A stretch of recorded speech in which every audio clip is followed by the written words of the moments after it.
Sa adek mar otieno chenro en maro imore nyakwaro mga jwang' intiere kama kare mar mondo miyud weche manyien magi e weche ma wamiyo pek. Nikech nitie vessels e ng'ute moko ma very essential maga e adundo maka bullet ogoyo to chance mar tho en very very high. To be yudo ka spine be bullet ogo spine. Nonro oyango ni okil Kyalo Mbobu nyocho chiel gi lisasi 8 kendo sani obilo mechik mar mako bura ne achije e ndalo 7. Nonro mar Tifa yango ni jo Kenya mathoth ywak ni ngimagi kod chal mar uchumi osebedo ka medo dhi marach nyaka ne piny owacho ma Kenya Kwanza kaw telo.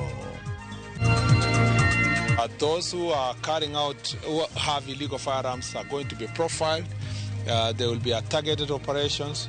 Den migao mar arita lo chik mondo jogo manigi bunde tok chike kaunti ma Migori chwal ne obila ma ok okawo ndalo 7.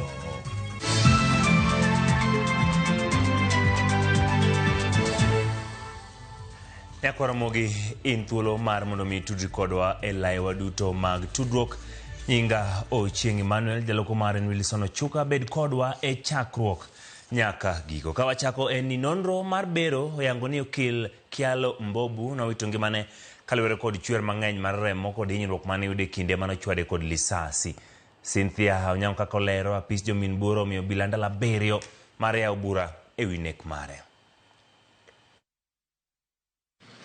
E chenro ma otelie kod jatim bero mar sirikal Johansen Oduor kar kano ringre Mali oyangore ni okil Kyalo Mbobu mane onegi odhiambo mar tich 2 ne ochiel kod magina nyadiboro ma owito ngimane kanyo.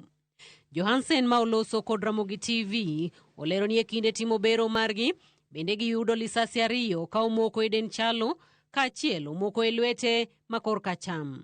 Owacho ni e wang'e kaka jatim bero mani kod lony ng'ama nyone go okil Kyalo Mbobu nong'eyo gima timo. Wayudo ka ogoyo lisasi 8. Other than that wayudo bullets 2 mwaka okoribo timne uchunguzi zaidi mondo wang'eyudo ni bunde mane manogoye gi ng'ama nogoye ma ng'ama nong'e gima timo kaka neno. Owacho ni gima okelo nek okil Kyalo Mbobu en chwer mang'eny mar remo kod hinyruok manoyudo e ng'ute kod lumblu mare kendo lero ni ng'at manogoyo Kyalo kod lisasi ne nitiere machiegni kode kaluwore ni buru mawuok e lisasi ne owang'o dende kendo lisasi bende odonjo e dende kod teko mathoth. Remo chwer mang'eny nikech nitie vessels e ng'ute moko ma very essential maga e adundo maka bullet ogoyo to chance mar tho en very very high. To be yudo ka spine be bullet ogo spine ogoyo ng'ama ni machiegni kode nikech injuries go ka ng'iyogi to gi chalo injury ma obedo cause ng'ama ni very near. Okwach kich bende okawo nyirni mag dende ma idhi timne nonro matut e kar timo nonro mar okwach kich manono nek makoch madhi konyo e yudo neno mamoko. E kinde ma magi duto timore, jatend migao mar arita Kipchumba Murkomen kaloso e kaunti ma Migori e kinde romo mar arita mong'ere kaka jukwaa la usalama olero ni okwach kich timo nonro kendo nitiere achije magie sani dayo dhogi. We have been in touch with the DCI since this issue has happened, and I am happy to note that there is some progress that has been made. Some persons of interest have been identified. Okwayo oganda jo Kenya mani kod ng'eyo moro amora kata ranyisi mondo chwal ne okwach kich kokalo e lony mar apanda manyasani mong'ere kaka fichua kwa DCI mondo konye tieko bura mar nek mar okil Kyalo Mbobu. Anybody who knew anything that is related to this very heinous act to come out, because it is in the interest of us in the security sector and the people of Kenya that the truth comes out. Apis jomin buche ODPP bende ochiko gai mar obila Douglas Kanja mondo tim nonro matut kendo mapiyo kendo chwal lipot margi ne apis jomin buche e kinde mar ndalo 7 ma ok olewo mar chako bura e wi nek makochno. Cynthia Onyango, Ramogi TV, Nairobi. Ogai machon mar doho David Maraga koro oseo piny owacho kod doho ewi tim machwalo tarik mar winjo buche jogo modonegi kod ketho mag timbe njore. Kaluwore gi Maraga, tim makamano en mana yor sando jogo wirane moko kuomgi onge kata yor yuto. Efi Nyakidi nigi ler. E doho makahawa, achije ma itudo gi ketho mag njore nochopo ma winjo buchegi. Kata kamano, chenro no nokotimore kaka nochan, kendo doho ochako chwalo tarik mibiro winje buchego. Koloso e kindego, ogai machon ma doho David Maraga nowacho ni tim ma doho magisiko ka gichwalo godo tarik ma winjo buchego en achiel kuom yore mag sandogi. We are saying, look, let the state do its work properly and stop this issue of terrorizing young people who are just asking for their rights. Kaluwore gi Maraga, apis jomin buche onge kod nonro moromo manyalo miyo gimakne achijego bura gi ketho manjore. The main problem why this is taking so long is because of the charges of terrorism. The prosecution, the DPP's lawyers, they understand very well that the charges of terrorism can't hold. The whole reason why the accused persons who are being charged with those offenses is for them to be detained. Because you see, a terrorist charge is a very, very serious offense, which carries a very long sentence if one is convicted. And as a result of that, even the court is careful not to give bond terms because somebody can run away. Jogo makedo ne ratich oganda bende okwedo timno ma doho machwalo buchego ka gilero ni ponono buchego giko owitoko. Chal makamano osemieno chilo nyinge jogo. Even when the cases are dropped, somewhere when they're trying to get certificates of good conduct, when you Google their names online, you see the Republic versus their names, and that is something that is going to be very difficult. So it is important that we emphasize that we need accountability. We're seeing resources being utilized by the state to terrorize young people. Our constitution is very clear. Protesting is within our rights to do that.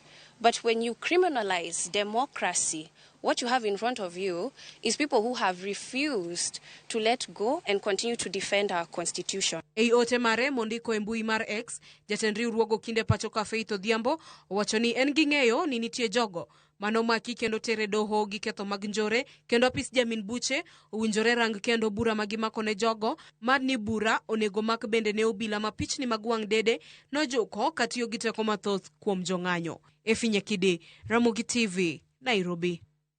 Migori, jatend migawo mar ite pacho ka Kipchumba Murkomen ogolo chik mondo jogo manitie kod bunde tok chike kaunti no ochwal ne obila e kinde mabende okono gai mar obila mondo tim apedha ne jogo mantiere kod bunde tok chike kaunti no ahinya te gwenge mag Kuria. Jo Juma nigi ler.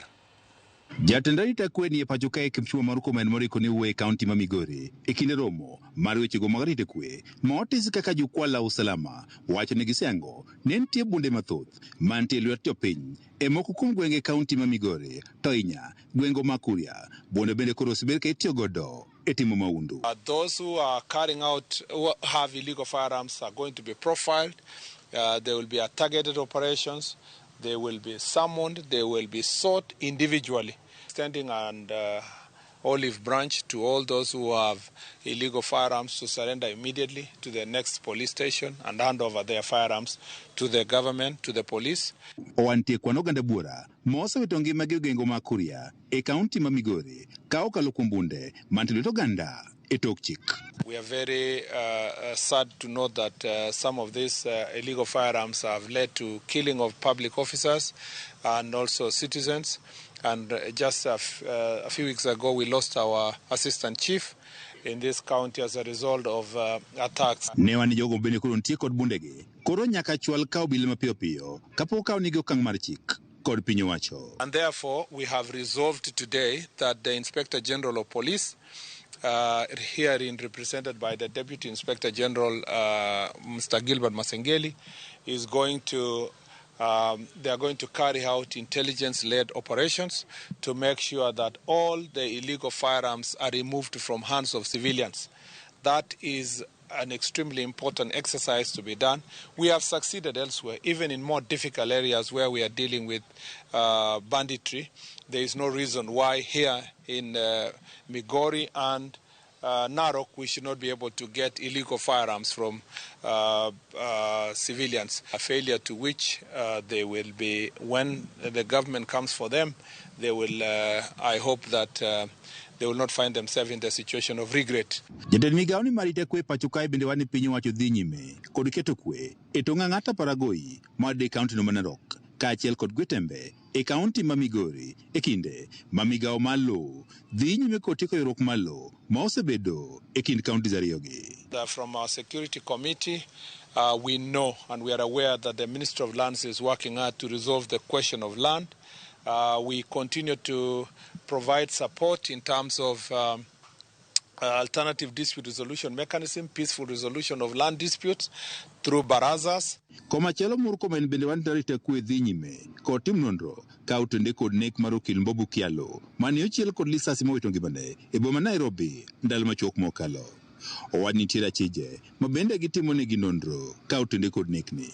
George Juma, Ramogi TV, Migori.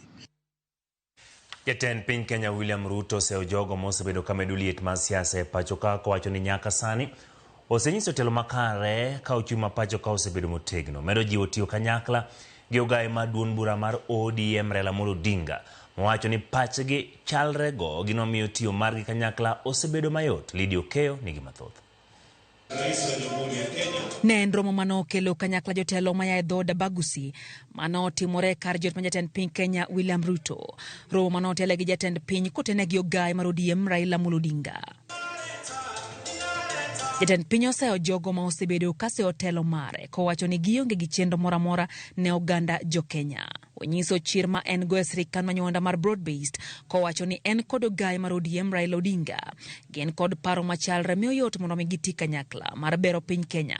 Korka kore ogaye mar ODM oko oganda mondo mi oket siasa tenge kendo gichom wang'gi e gero piny Kenya. Mimi ni former deputy party leader wa the largest party in Eastern ile ya baba. You can never have this, you can never be this lucky, because Baba can easily find it easy to work with me because he knows me. I was his former deputy party leader, so anajua huyu mtu anaweza kufika hapa. You know, the same things I believe in is the same things Baba believe in. I was telling another group here, what I am doing, if Baba had become president, he would be doing them. You cannot keep a country in a permanent state of campaign. There will be no development. Itakana kama uchaguzi imekwisha, watu wanarudi kufanya kazi. Baba, asante. Wakati uliona kwamba nchi inaelekea kwingine, mkakubaliana na Mheshimiwa Rais. Leo hii tuko na amani. Your Excellency, kama huwezi badilisha nchi hii, we don't care mambo ya two term, wachana hivi ni mambo ya two term. Kwanza, can you fix it? If you fixed it, if you did not fix it, no another person will fix it. Watu wako na machungu. Ruto nyiso geno mare ne piny Kenya ni elai makare e yore mag dongruok ka bende olero ni ochui mapacho ka kod teko siling kapimo gi dola ni kama kare kipimo gi kinde ma osekadho. Our foreign exchange earnings, our foreign exchange reserves, has grown from $5.7 billion. Now we are at $11.8 billion, the highest in the history of Kenya. I can now confidently tell you that we can now plan the future with a lot more certainty because we are in charge of the economic situation. Owacho ni chenro mag pur osegondamo ka bende osekedo gi jomibadhi manopong'o sekta no bende omedo go debe ne gedo mar ute manengo gi ogonyore. There were even demonstrations about unga. Si mnajua hivyo? And it was necessary for us to make some decisions on how do we deal with matters agriculture. Today, we are building houses, we are building markets, we are building hostels, and this country is going to change. The largest housing development in any town in Kenya today is affordable housing. Osingo ni osiptende mabandia ok bichulo omenda e bwo chenro mar SHA ka bende onyiso mor mare ma sekta mar somo osego kowacho ni sirikande osemedo omenda e kuonde tiegruok kendo ndiko jopuonj modhuro. Lydia Okeyo, Ramogi TV, Nairobi. Kawere gi mag senators odwaro kod governors e chenro matimo ng'iepo mag piny owacho mamalo kod counties gitiyo gi lony ma nyasani. Senators wacho ni piny owacho mamalo onge kod teko ma chiko counties kako onego gita chenro mag Chris Owino nigi ler. Riwruok mar governors COG oyudo sir makende kowuok kuom senators ewi chenro mar ng'iewo kitiyo kod lony ma nyasani mong'ere ka e-procurement manyocha doho ochungo. Senators oparo ne sirikal mamalo ni counties bende gin sirikal mochung' kar kendgi kendo onge ng'at manyalo nyisogi ka gitiyo kod chenro magi. Government cannot dictate how county governments are run. Those are two levels of government. The national government cannot pretend that they can allocate any money to any county. They can't. The money that goes to county is allocated to counties by parliament, just as the money that goes to the national government is allocated to them by parliament. Need to have a candid conversation on the e-procurement, because as good as it is and very well intended, it might come to negate the good intention of devolution in terms of, bringing up, as the governor said, in areas, remote areas of Samburu County and other counties, people will not understand the issue of e-procurement, and e-procurement will be a platform for the survival of the fittest. Senators wacho ni kata odoko ni chenro mar ng'iewo kitiyo kod lony manyasani en paro maber ikedo kod weche mag mibadhi, counties ne ok omi thuolo moromo matimo ikruok e tiyo gi chenro no. Because it's being rushed, like just SHA, we are having issues with SHA because of doing it, without having proper program. So I wish and hope that the governor you can use your people and see if you can fast track the e-procurement, because it is something that can help this country. Today you are the governor, tomorrow you will be a businessman like me. Yeah, and start bidding for jobs. Governors osebedo kaseyo migawo mar omenda kuom chuno gi kod e-procurement maonge tiegruok ne jotich mag counties madhi tiyo kod chenro no, okang' madhi chungo chenro mag dongruok e counties. In the entire Samburu County, we do a school feeding program for our kids for the entire term, because that's how people go to school. As we speak here today, we have not procured a single thing for our schools. The schools are open. The school calendar does not know that we are supposed to use e-procurement. Schools just open, and we don't have food in schools, and we cannot procure. It is most likely that this term will end without our kids having food in schools, and that really filters into something very serious, dropout rates in very remote places. Jatend piny William Ruto kod jatend migawo mar omenda John Mbadi ne oramo ni chenro mar e-procurement nyaka kete tim gi sirikal mamalo kod sirikal mag counties chakre dwe mar 9 higani. Dwaro makamano ne oduong'o wiye e Luanda bang' doho mamalo chunge tok riwruok mar governors chwalo bura e doho. Chris Owino, Ramogi TV, Nairobi. Jo Kenya koro wacho ni ngimagi kod chal mar uchumi osebedo ka medo dhi marach nyaka ne piny owacho ma Kenya Kwanza kaw telo higa mag 2020. Nonro motim kod kambi mar Tifa e kind dwe mar 8 kod 9 higani kipimo kod notim dwe mar 5 yango ni ngima jo Kenya medo mana bedo matek. Simfros Okinda nigi ler.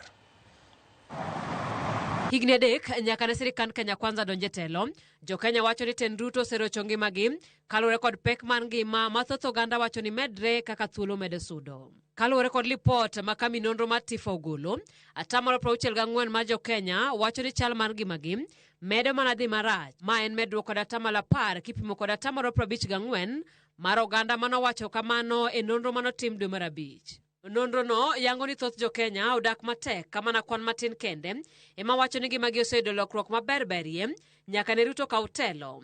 Kata bed ni kwan ni bende odok chien kowuok e 29 mano e dwe mar 5 nyaka 24 sani. Kwan jogo mawacho ni ngimagi pok olokore yo moro amora bende odok piny kowuok e 25 dwe mar 5 nyaka 17 dweni. Gima nyiso ni thoth jo Kenya mane rik temo sani bende liet mar pek ngima osaso. Jo Kenya mathoth seyo pek mar ngima kuom chik mar omenda mar higani ka 82 wacho ni chik makamano omedo nengo mar mwandu ma ji tiyogo e udi pile ka pile kaka chiemo. 31 wacho ni chik no omedo suru e wi osachgi gima koro miyo omenda ma gitero pacho oduono. Ne 21 chik no miyo koro ginyal kungo kare e kind weche mamoko. Kamano bende nonro noluwo ni mana 25% ma Jo-Kenya emondik tich magidhi e odiechieng' mangima. 23% tiyo tijegi giwegi ka joma onge tich kendo menyo gin 17%. Joma tiyo tije manus kata part-time ochung'e 15%. Kata obedo ni thoth Jo-Kenya e gwenge duto olero ni gidhi marach, joma sa otele kwano kod 85%, kiluwe kod Jo-Nairobi 74%, Jo-Nyanza namba 3 kod 71%. Milambo mar Hoho mar Okak nitiere 72%, ugwe mar Kenya 68%. Jo-Nyanduat mar piny Kenya ema ok ngimagi dhi marach ahinya ka gichung'e 41%. Magitimre kata obedo ni sirikand Kenya Kwanza to osiko kagoyo kore ni telo dhi kare kaluwore ni giluwo chenro margi mar bottom up agenda e yo makare. Simfros Okinda, Ramogi TV. Higni 3 nyaka ne jatend piny Kenya William Ruto ka utele pacho kama kuom jodak ma Homa Bay nyiso morgi gi chenro mar gero ute manengo gi yot kokalo chenro mar Boma Yangu manyaka sani chiwo thuolo ne Jo-Kenya mar bedo weg udi, bero yuto margi kaachiel kod chuogo thuolo mag tije. Kata kamano oganda moko wacho ni ewi ber nitie midhiero makagi kacha mowinjore piny owacho keti kendo rang mondo mi olos makare. Millicent Adhiambo miyowa ler. En higni 3 nyaka ne jatend piny William Ruto ka utelo, kendo achiel kuom mise mage ne en chako chenro mar gero udi manengo gi yot masani dhi nyime e moko kuom gwenge ka ranyisi en kaunti ma Homa Bay. To bende chenro ni oseloko ngima oganda e alwora ma Homa Bay. E limbe marwa mar luwo chenro ni e kaunti ma Homa Bay, moko kuom jodak koro yango ni sani giyudo udi marang'iny gi ni malo kendo nigi pi maler, teko stima kod arita kwe makare e yo mayot. Bende oganda mathoth mayande odeso ute sani gin weg ute ka gitiyo gi chenro mar chudo mos. Sani ayudo ot. Odni omiye thuolo mar chule e yo ma flexible. Aketo deposit mar 10%. Kendo ido ni achulo ot kadak e iye, achulo rent but anyiewe e yor rent. Nyicha kane adak e ot mar pango. Ne achula rent lakini ot nok mara. Sani to odni koro mara. Utegi onge odiochieng' moro amora mane pi oselal, pi nitiere throughout, electricity system ber, kendo nyaka nitiere compound maber ma parking ber, kendo nyaka nitiere kuonde ma bende ng'ato nyalo wuok oko oywe kata balcon, nitiere space maber, kendo kata e compound nyaka nitiere kama nyithindo bende nyalo tugo. Chenro ni bende gilero ni chuogo nyaka thuolo mag tije kod ohala ne oganda mathoth e kaunti no. Sama nochak program ni, noken mana gedo kende, nokelo tije. An achiel kuom joma nomiyo tije, nikech nabiro gi tuktuga mar chiemo tauso ne joma ne nitiere ka, kendo mano nomiya yor yuto. Sani biro mar gini kane bende okelo yuto ne joma moko. Sani ka obedo koro kama idwa chak use, kendo koro yudo ni ohala dhi ngirore kendo bedo ka. Takamano moko kuom oganda to pod yuago midhiero madwarore e utegi moting'o nok mag kuonde yweyo, onge mag kuonde moyo lewni, yore tudruok manyap kod chike matek mamono gi dak mayom e yo makare. En mana kar hanging line ema pok ne oger, lakini wang'e ni sirikal wa osewinjo mano kendo gibiro duogo mapiyo mondo gilos no hanging line wayud kama wanyalo moye lewni. Kendo gimachielo kendo wadwa ni jogo manigi family, nyithindo matindo manika, sirikal olos negi kamoro matin kata playground kama ginyalo yude kinde kendo ginyalo tugo. Na vitu tuliwekewa siji ni network, ni aerials hapo juu, inaleta shida kidogo.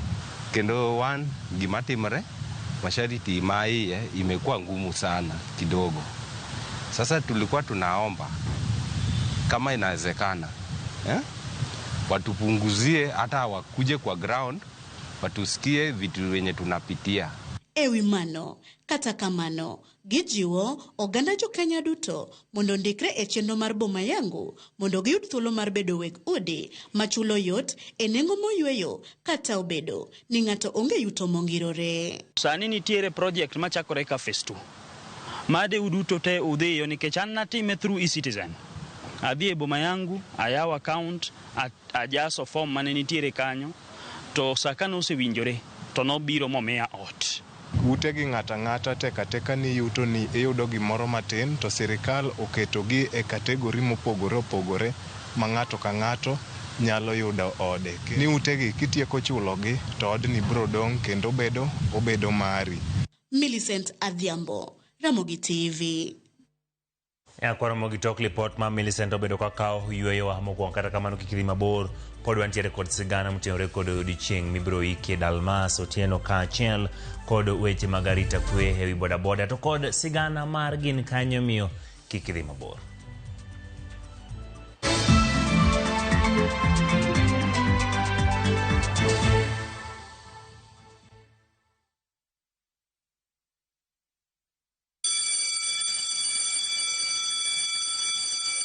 Back to school is here. Citizen Duka has everything your child needs at unbeatable prices. Scientific calculator at only 1,275 shillings, down from 1,399 shillings. Transparent clipboard at 175 shillings, down from 290 shillings. Mathematical set at just 215 shillings, down from 300 shillings. And color pencils at only 105 shillings, down from 200 shillings. All delivered straight to your doorstep. Shop now on www.citizenduka.com or on the View Sasa app. Citizen Duka, the home of discounts. Citizen Duka, the home of discounts.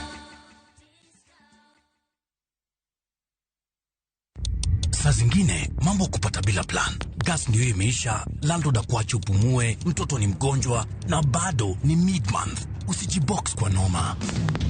Piga *531# and sort your emergencies with my Mobi Civil Servant Loan. Iwe usiku au mchana. Kama wewe ni civil servant, sasa uko sorted. Dial *531# and get up to 20,000 shillings and pay from your next payslip. No paperwork, no guarantors, no drama. Ni wewe tu na simu yako. Register now and see your limit in seconds. Built for Kenyan civil servants. My Mobi. Iko sorted.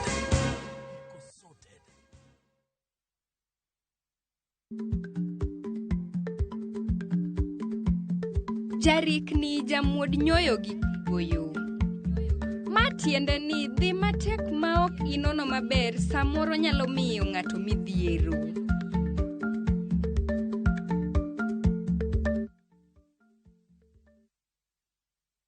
Introducing Wigo, your trusted ride. The ride with the most reliable, verified, efficient and transparent drivers. With fabulous cashback incentives for passengers, each trip on Wigo feels like an upgrade. Download Wigo from Play Store or App Store or SMS Wigo to 20425 and ride with confidence. Wigo, let's go.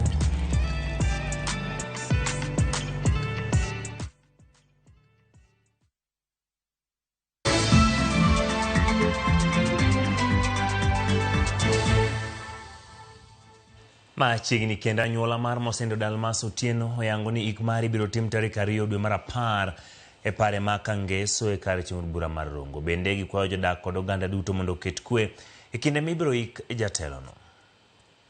Tarik 2 dwe mar 10 ema biro ike jaduong' Kangeso.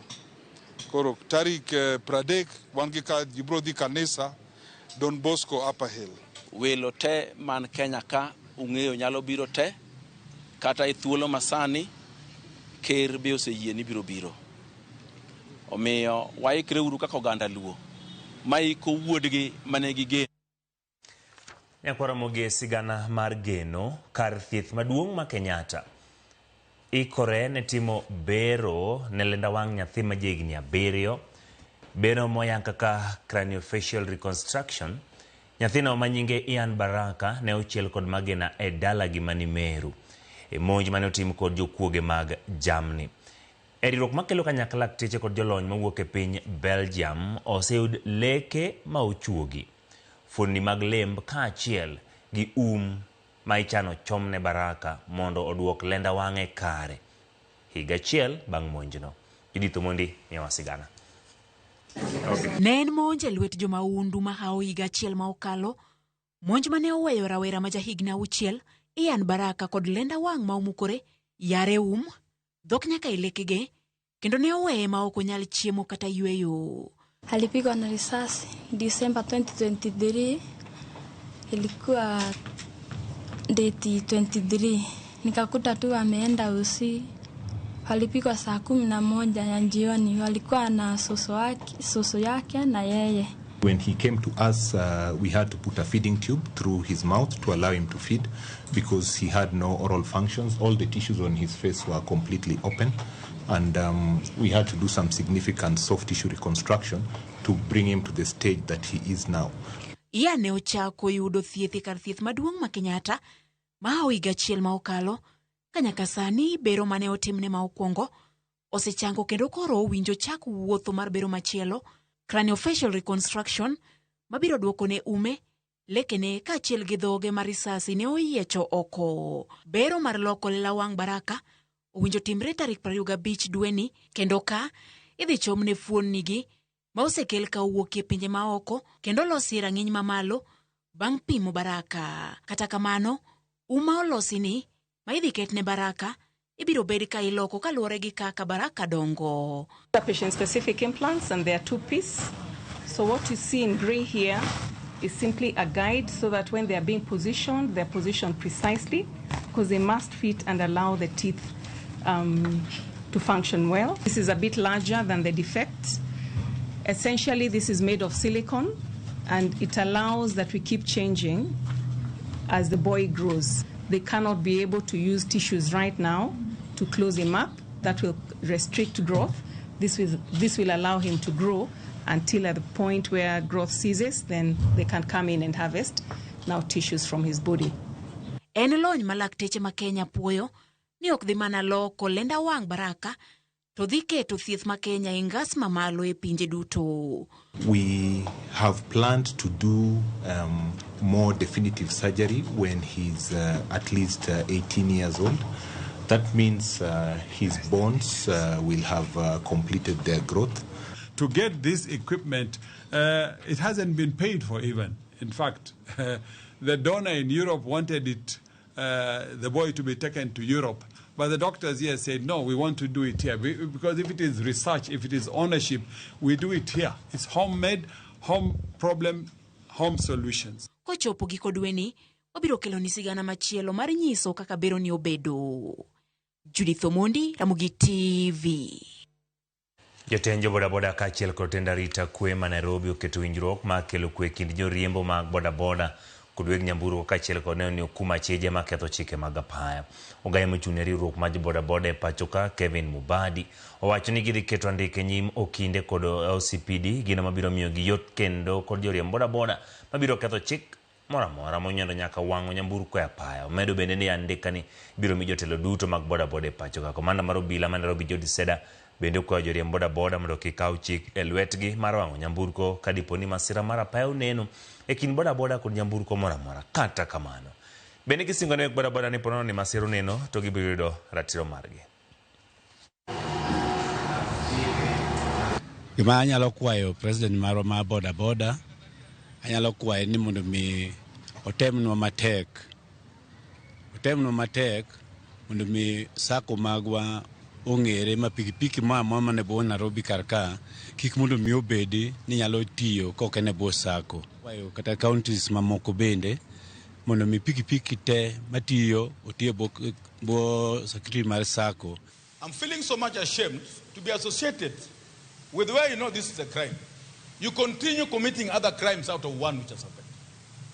One case to cite, burning of motor vehicles, wamegonga mtu moja. Now unajua in law, there's no solidarity in the application of law. Law cuts to one individual. Bodaboda moja huyu ndiye amegongwa. Why are we coming in solidarity? Wadhi e gwenge mag Siaya piny owacho e kaunti ma Siaya okedo weche moko mosebedo ka wachore ni gichano daro ka tiegruok ma Jaramogi Oginga Odinga University of Science and Technology kendo gole lo ma ka tiegruok mong'ere kaka Agricultural Training Center mantiere boma ma Siaya. Jagoro mar kaunti no Joseph Ogutu kod jokanyo komiti marango weche lo Morris Makogere okwedo wechego ma wachore ni ka tiegruokno idhi lor ka giwacho ni weche ma kamano gin mag siasa magitimore kinde ma jaod bura Malego Usonga Samuel Atandi ochungo ng'anyo maduong' manoluonge boma ma Siaya kawuono ewi chenro ma osebedo ka wachore ewi daro kendo golo ka tiegruok ne boma ma Siaya. wach mokelowa kawuono luwore gi weche manyocha owachore oko kanyo ni wadwa riembo university marwa ma just kowuok e lowo ma ATC land mantie Siaya kanieri. Kaka wawacho wach makamano ok en adiera, waonge gi mpangilio mora mora podi mar gero gima ni wacho ni dwa ger kanyono ero. And lastly, waonge gi mpangilio mora mora mar golo university wa kanyo ero. Wasebedo kwaromo gi jojus kendo wapango kaka university manyieno onego dongi, kendo wan gi MOU manyocha be ndalone osekalo, kendo wasebet ka waloso MOU manyien manyiso ni county government oikore ne tiyo kod just kadhi mbele e wach mpango mar chako university kama gintieno. To bende onge kuma county government leadership or executive committee oseng'ade ni dwa ger headquarter ti dwa gere kanyo. Kata kamano kata budget magere no pod onge. Nyakwara Mogi en sach sigana mana kaka juma ka juma wakelo ni chendo mar gin kanye. Kawuono wakelo ni sigana mar Tom Odongo. Odongo osebedo ka tayo riwruok mar oganda Luo e bwo riwruok mar duond Luo ma Kongeni kuom thuolo malach. Bang'e ne osede kaka ogaye ma jodong Luo bade ma Nairobi. Walter Nyambaga miyowa sigana.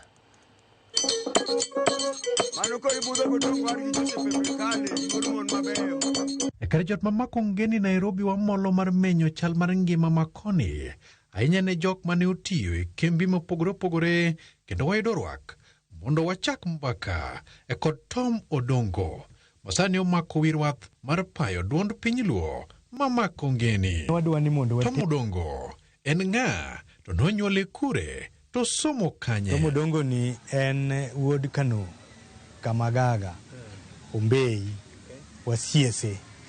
Tom Odongo nyuol higa mar 74, osomo e gwenge primary, atime gweng'wa Wagai primary, secondary atimo Ombei secondary. Kawuok kanyo tadhi timo course mana timo mar loso mtoka. Odongo notemo nyaka somo rieko e pinje ma oko. Kawuok kanyo tadhi e dala mar South Africa. Kadhi kanyo nadhi tich, to ka giyudo ni ojusi man go tin, gigola kanyo gitera Japan, Mitsubishi Motors Corporation Japan. Mano kora chaku kanyo pod ipuonja tich. Kawuok Kenya kadhi South Africa tadhi nadhi tich. To ka chopo South Africa tayudo ka masinde ma gin godo onge korwa koni. Koro nochuno gi magitera mondo adhi asom masin magitiyo go. Magitera e dala mar Japan, Mitsubishi Motor Corporation. Kawuok kanyo aduogo Botswana. Tiyo matin South Africa to bosses ga ogola kanyo tera Botswana mondo kenda puonj jok mana yudo kono kiteko mana godo Japan. Kora japuonj. Ka akuro achaka dhi e dala mar Zimbabwe. Awuok Zimbabwe kendo gichak gitera Egypt. Koro asewuotho kabisa e weche mag tija mar loso geche, panel beating and spray painting. Ma kama wuoye kodi ni asewuotho e pinje 11. Nochako tije mag menyo kendo yuto. Ngima kama dake kidogo mang'eny en Botswana, dala mar Gaborone. To jo Botswana ka ngima gi opogore kodwa. Gin gihero soft life. Koro ne miyo wan foreigners advantage. Giluoro tije matek. Omiyo ne kono ne watiye kendo ne girwako wa saidi. To kichaki donjo South Africa ok oherowa kaka oganda ma Kenya. Kenya giwacho ni mayo gi tije. Koro kanyo to ne wabede gi sida kidogo. Ma South Africa king'iyo gi kuonde ma wuothe gi te. Zimbabwe bende gin very advanced, lakini koro pes gi to thin. Kaduogo Kenya ka, kana wuok Kenya ka ne antiere gi kama ne watiye workshop mane wariwore. Kana dhi oko. Koro kaduogo to kendo kanye mana chakego. Ma en Sauri Moyo wa YMCA kai. Okoni nochako tudore kod oganda Luo e boma ma Nairobi to kod pinje mamoko, kendo nomiye thuolo mar chako gudo wi oganda kanyakla. Tudruok na gi oganda ni to chaka e thin. Kanyo be ka wachaki tich, ane mane jatelo mane jatendwa oketa na tel ne jomwa somo godo gi te. Kanisa ka endi adonjo kan youth. To rwaka mane ane chairman mar youth. Kindan majak na nyathi ane makindo beda chairman mar jodonge kanisa kaduogo Kenya to aduogo koro achako atiyo tijekago. Adonje dala mar Makongeni ka kadonje tayudo ka onge bura moro madhi mbele to ne adonjo tadonje Gor Mahia.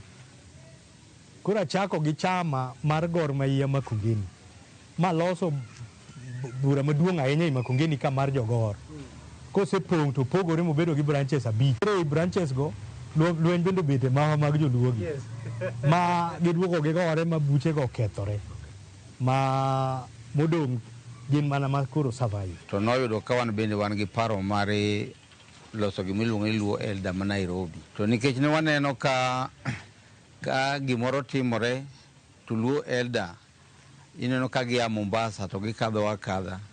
Pinyo jo Mombasa nodhi mwalo to jo Nairobi gi. Koro jo Nairobi ne gin gi gimoro miluongo ni kolea. Koro kolea ne ochoko jodongo mang'eny kabisa e Nairobi ka mane wadonje. To kang'eyo gima timore kuom ng'amiluongo ni Jaluo. Kit ng'amiluongo ni Jaluo ni koloso gimoro samolose to lose gimoro kabisa. To kochope diere kanyo to koro gipogore. To ere tudruok mare kod oganda Luo mane gikone nochako duond oganda Luo Makongeni. Gima osekonya kata maneno ka osemiya teko mar riwo ji. Kipenjo historia marwa kaka wachako giwagi mochopo kama chopeni, tibiro winjoga ni negi jachamoga matumbo, jodongo ne chamoga matumbo. Matumbo ni mani kelo waga pamoja. Koro ji kowinjo ni nitiere kona michame matumbo to ji biro. Koro biro anie mwachake Gor kende makoro kelo bura moro ma wachako mosebedo maduong' kabisa sani. Mapani ni bura maduong' e Kenya ka moriwo oganda Luo miluongo ni duond Luo. Duond Luo ni matumbo ni mani koro kele. Wabet penjo wacho ni jokama. Wabet Nairobi ka to waonge gi bura mopogore gi Gor ma bende en mana mar pako Gor. To jo wathagre kabisa ka endi ka wayudo liete. Ere kaka wanyalo bedo kuri girwa ni matumbo ni waloke obed gimoro. To ne wayiere ma wachako bura mani luongo ni duond Luo Makongeni. Wachake dho hall mbele kachacha. Bura ni odongore ma wabet ni wasolo liel kaka wato tho to bang' wiga 2 to wating' wateri. Bura ni odhi mochopo kama koro umbe lach. To buche Luo wasechando gi buche mamoko no succeed mitero go ji dala kata mitimo wan no ko bed gi maitika. Yuarruok ma ji dwaro telo kitelo to kama be dwaro kinyo omayo tel ni gina osekethonwa mang'eny. Manyo gik to nyuariwa moro kani kolea.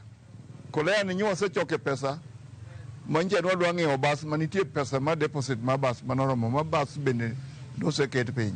Gin ang'o gini ma duond Luo ma Makongeni timo Nairobi? Duond Luo Makongeni wasepuonjo nyithindo moko gole primary motero motieko klas 12. Wasekonyore e yore mag tije nikech e buchwa kanyo wan gi ji mopogore opogore. Koro kanyo bende wakwayo ga jowa ni ng'at moyudo kibarua to lando ma tich be oseyudore i duond Luo. Sudo ber mang'eny ma kendo we are so happy ne berno.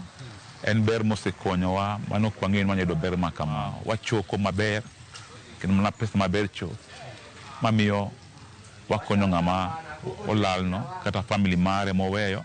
Wan gi nyithindo bende mwapuonjo ma nyithindo nagi samoro ma school fee otam. To gin midhiero mage kale kaka oganda.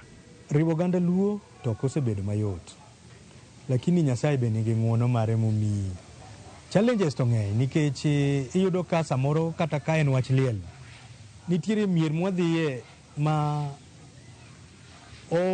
ikia kata ka en dala to gin joluo. Nitiere kuond moko mabe wadhiye to wayudo ka chike pek ma kaka wakony tamowa. Alafu oganda Luo ni bende tije tek koro ena ni an gasebedo gi jodongo man kago maseche ma weche tek tadhi awuoyo kodgi ma gimoseketowa nyaka koro maikwa mar 5. Nitie jok mwaseriemba kabisa mwacho ni un to kubede giwagi un wuoguru. Tidwa ken nyari to siepene mono kone ne odak Ndhiwa. To kono maka migiki ni nyari ok nyal nyuom me boma. Kale bi ami kala na dala na. Ko chal dala ni chieng' na onge dala. Iwinja. Ine makoni wuon dala mondo ng'eno ken nyari e dala. tiende mano iumo wadu ken mabo mando wadagi to nitie nyiri moro neno kwa kendo nyasa kwa moro ka wuon gi no kwa me government kwata ka to nyake ma yiu nyire go ni eno dhi dala wuon gi no winyo sekende dala ka wuon gi dwani oluwe to timenade luwe. To ere kaka otayo kendo tudo oganda manie bwo duond piny Luo? Kamoro amora duond Luo ni to koro mako piny te, duond Luo welfare adhi biro nie wach mar Ogai. Duond Luo welfare ni omako piny te nyaka Siaya, nyaka Homa Bay, nyaka Kisumu, wan gi members te nyaka Loka. To seche ma wach moro biro matek, nikech weche to biro na matek, tamanyo jodongo an kodgi. Ka Tom Mboya nonindo to ne chal gima warumo, nikech ne en gi mbi makata wuonwa mane luongo ne Odinga mbi mare ne entie but nyathini ne nigi mbi mamalo nikech ne noriwo oganda. Koro ne chuny dhano maka nonindo to wacho ni koro nyithindwa tho rumo, maka Sembo nyoro tho, Ondiek Chilo nyoro tho, koro nyithindwa gi girumo. Koro ne waneno ka gima koro ne lit nodonjonwa mane wakelo dhawo nochakore gi Kibira. To noyudo kapok wabedo, nopok waikore maber ni kata lweny nyalo bet ga, to jogi to noseikore. Koro ne gisando jowa mani terowa mana Nyangere ru kanye, ng'aduwa ng'ada gi pala pap, oseteri Nyangore monegi mana kanye. But jaluo kata ng'anga ma jachir kanochopo sama koro itere, koro idhi lemne, ne en wach matek ahinya. Jaluo nodhi kanyo kar rombe, kanye kama lweny nochakore. Kama mama moro nogolo wuoche mochwadogo ker mar piny. Bas, koro kanye kama jaluo nochake lweny, ne lweny manonindo alwala. Nwadonjo gi dirisa, wakungo loro dhot kikiful, to wadonjo gi dirisa to wanindo. Kech kadiponi donje kine iot kanyo to gituro, to ginegi. Koro mae momiyo ne wabedo gi luoro machalo kamano. Bende okoni ne osidhe kaka Ogai mar jodong Luo bade ma Nairobi. Bedo na Ogai ne buchwa ni kanosebedo maber, kane wan dhano makoro hinga 2,000. Koro gini kaka nasebiro kode kama endi wakonyore gi yawa, emochopo kama koro obedo maduong', makoro simbe igona kipenja penj. Temambe koro aneno ni gini koro bende onego atude gi Luo Council of Elders, jodongo wa ma joluo, mondo watenre go kaluwore gi penjo moko mane biro na e welfare ka, ma ok nanyal duoko, machuno wan nyaka koro namany jodongo. Mane akawo patika ka wan gi Otianga Wodrongo, mwadhi ka jaduong' ker marwa mwaluoro Odong Giranda.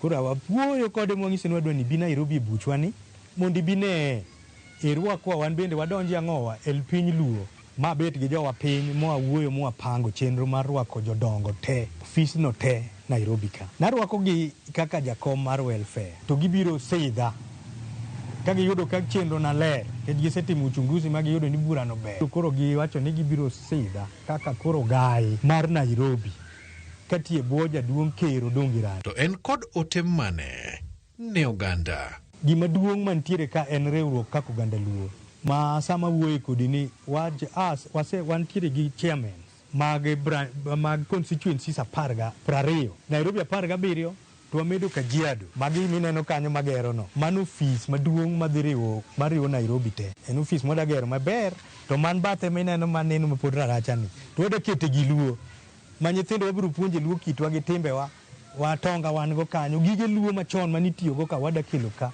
Bani mineno ka kata kidwa waloloso kata wadwa keto gik moko maka gibiro gineno ni adita nitiere kuon chon. Koro gichako ng'eyo kaka kama ji noaye. Jomatindo gi to wita kabisa.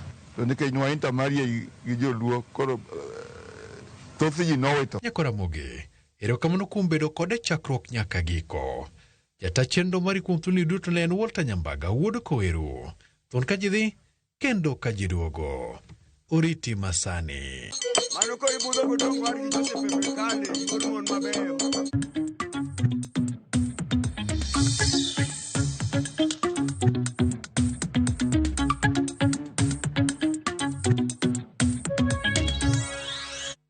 Erokamano Willis Odembe ng'isano Chieng' Emmanuel amor gi neno sigana mar Tom Odongo mano osiepne kabisa kendo Tom Odongo osetimo mathoth e weche mag riwo oganda Luo e kaunti ma Nairobi to kod e buche matindo tindo mag joluero. Kamano Willis Odembe kuom duoko machal kamano. Ka wadhi nyime nyakwara mogi en ni boma ma Kisumu osechako goyo okenge mag bedo achiel kuom bombe manigi lony mararieya e Afrika bang' jotelo ne owacho dhok achiel e nyayo dongruok kod lony manyasani tiyo kanyakla gi joket mwandu kod keto chenro makare mondo mi bombe mag kaka Kisumu odongre maonge kidieny ma dong' chien. Magi oyangi romo mar ndalo 3 mar Africa Smart Cities e bomano. Kamano oyangi ni rach mar gedo mag kuonde dak mayuto ji ni piny kod apeyni nok mag omende kuom midhiero ma pod mono bombe ka Kisumu dongore yo makare. Jotelogo ne ojiwo mondo mi oket chike kod lai makare, jo arita kwe, bero teyni e bombe mondo oywa kendo lom joket mwandu. Ka bende gibero sectors mag lupo kokalo e keto nam lolo maler nyaka bende rangi. Gavana Nyang' Nyong'o otelo dwaro mantie ne jokanye sectors duto mondo makre ka gitiyo kanyakla gi oganda modak e bombego, kowacho ni dwarore mondo tend pinje Afrika oket maino e bero kuonde dak mayuto gi ni piny kaka yor bero bombego. Gi kuonde ma wane gi gaps, ma wane gi ng'ikruok, ma wan bende wadware konyruok mondo gikonywa gi modern technologies, nikech above all the key things are on innovation, investors tapping mostly on education and matters ICT, to gi weche mag climate resilience and urban planning. What we are also targeting is actually generally agriculture. We are so key in sweet potatoes. We want to be key in the areas of tomatoes. We want to be so key in value addition. ASCA's vision to build smart cities and townships that are inclusive, sustainable, resilient, and digitally enabled will be achieved, and through that, people can be assured of growth. We are building the center of excellence of the programs in Kisumu. So Kisumu will naturally become the tech hub to help a lot of townships and a lot of cities in Kenya and Uganda, Tanzania, Burundi, and Rwanda. Bad migawo ma piny owacho mochung'ne kedo gi kothe moko podhi KEPHIS kwa piny owacho mondo mi ochuo gi chik mabiro chiwo kum mager ne jogo makeyo kothe ma ok opwodhi ne jopur ma pacho ka. Kane giloso gi jofwamb weche Mombasa, jatend tije bad migawono Theophilus Mutui koni kara biro ni gisebedo ka gimako kendo gichwalo achije mitudo kod ketho ma kamago e doho. Thothgi osebedo ka chulo fwai kendo dhi nyime gi ohalano. Isego jakom board mochung'ne Joseph Mirwaki osewo paro manyocha ochwale od bura ma Senate modwaro ni bad migawono mochung'ne no rang'iny ma mwandu KEBS mondo mi onywandie moko kuom chenro ma gisebedo ka gitayo kaka KEPHIS. So it's meant for facilitating movement of OECD as 16. We have agricultural crops, we have ornamentals, we have fruits. Issues of fake seeds. We have an issue of fake seed in Joro. We had issues of fake seed in Bugoma, in Meru, in Narok, Bomet, and so many places. And we arrested those people. We have over 13 court cases which are ongoing. And we want to sensitize the office of the DPP as well as the judiciary so that they can give them punitive fines. We are totally against the bill proposed by Senator Lekina. That bill of introducing the standard seed is a recipe for disaster. You cannot have one item regulated by two agencies. It will be confusion, it will bring fake seeds, and then people will not know to whom are they responding to. As it is today, we are even urging and we are coming up also with the changes, working with the different stakeholders, so that all those matters related to the agriculture, they are in one house.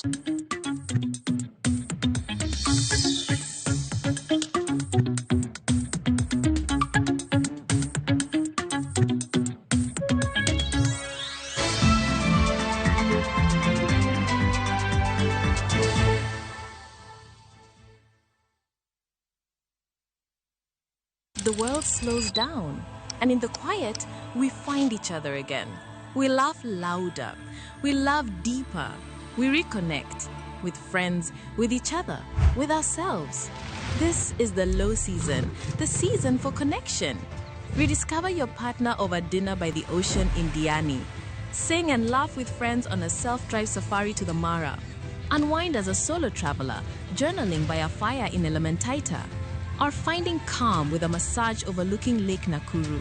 Because travel isn't only about where you go, it's about the people and the moments you take with you. This is the season for you. Visit VU Travel and let's plan your low-season travel. VU Travel. Let's plan your story. The voice of Jesus calling today. Wabed jomalere ngimawa, ka warito ler mar pachwa, timbewa kod winjruok gi Nyasaye. You can see, you can paint. Ka wadialo dwe mar Pathfinders, waiko ni nyasi makende sabato ka sabato. Oh, we are the Pathfinders strong. Kokalo kuom wende mamit kod wach maler kendo maber mar Nyasaye kwa kuom jokwath mowal. Waduto walu Ruoth Nyasaye gi chunywa duto. Let us follow him with all our heart. Injili ngima, sabato ka sabato, sari okinyi, kik bai. Let's all sing and march. Iseyudo nyodo ni kelo nyako chia jolokore nede nung'ani sandi nang'o nyako chia mimi yere kondo jalo siko kachandi gimon nyako chia utemo kakano.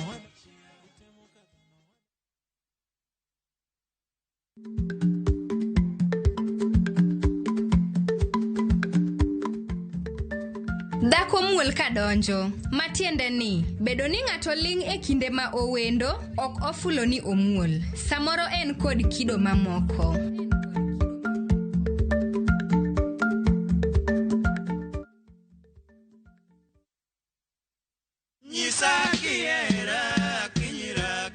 Ne en chuny benga e ndalone, kendo wendene ne kelo mor, mit gi ilo e chuny johera mag thumbene. Kona nyola ng'ama ong'e mang'eny mohero weche moko mag mon. Kido mar oyuma moro ma ji kwakore to ji wacho oyuma to ka to ji yudre e yore mag dwanyruok yom kacha. Kata kamano, e toku mani, misigo mapek ne rite. Naromo gi tuo mar mobedo kuoma kuom higni mang'eny kapok achako muonyo ya. To mana kaka e muma, Saulo noyudo lokruok mobedo Paulo. Oyier Simba J ne oyudo nying manyien mar brother Haron Peter Oyier Simba J Mowar. Ma tok yudo lokruok mar chuny kendo nyuol manyien. Wan joneno ma kage nyinge mag duong' mag pinyni to da luongora ni jayalo to ok adwa miyora nyinge no nikech gima timo winjo nyis ng'ama an. Tich abishni e chenro mar ng'ejo thumbewa e Ramogi TV kochakore saa 2 okinyi kendo wanuoye ngeso saa 5 onyango kitae gi Solomon Atito Kafaya. Kik bai.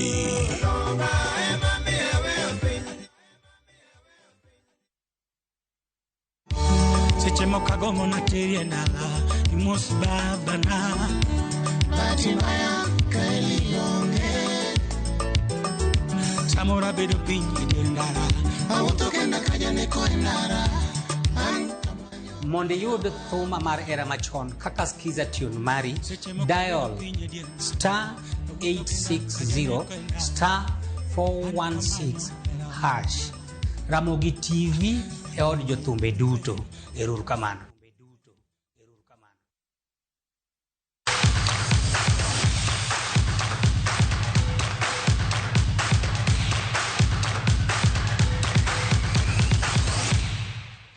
Machiegni kendo tuke mag golf mag NCBA ochomo kaunti ma Nairobi giko hirani. Tukego ibiro bage paw tuke mar Royal Golf Club, bende tuke mag jotugo mar raga ibiro bage. Tuke mag NCBA manie ike mar 5 biro bage seche ma igeno ni jotugo 300 biro piem malaro thuolo ma biro tugo finals biro bage pap ma Muthaiga Golf Club tarik 28 dwe mar 11 higa ni. Jotugo biro rakore kidienje mopogore opogore duto ma biro yawo mich ka joloch e kidienjego duto biro do thuolo mar piem e finals.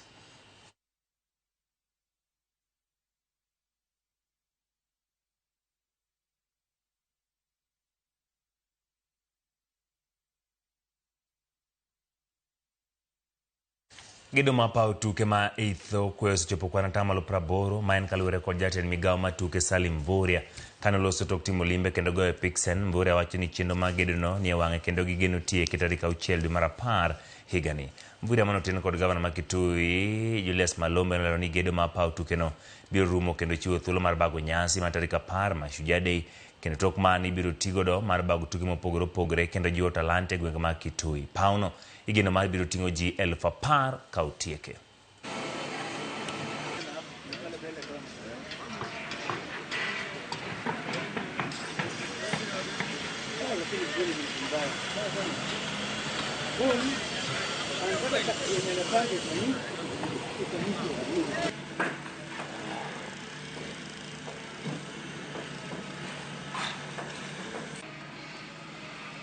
The progress is good. We are now at 80% of the overall works, and we are still on schedule, to ensure that we take over this facility on the 6th of October.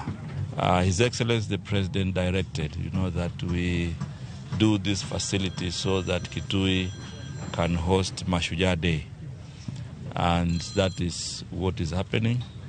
We are delivering that promise. So I just want to say that we are happy and will continue to monitor so that the remaining works can also be completed in record time.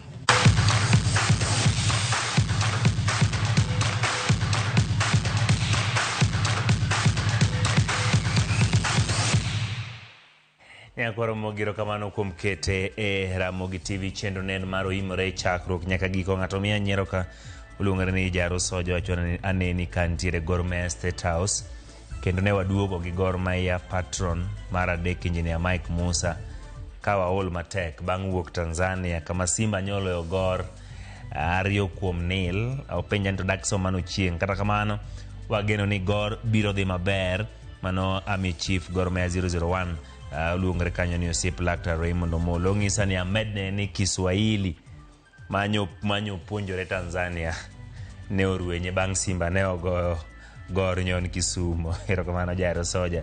Kiswahili matin no ibiro paro to kalito serumo e weche mag Gor Mahia nyakoro mogipar ni kiny bende tim mar Bandari obedo katugo gi tim mar Yanga magin joloch season mokalo league ma piny Tanzania. Report makamana biyude weche mag tuke kinde mag odhiambo. Mano mokelo we giko nyinga Ochieng Emmanuel jaloko marwa nen Wilson Ochuka ubed gi otieno mokwe.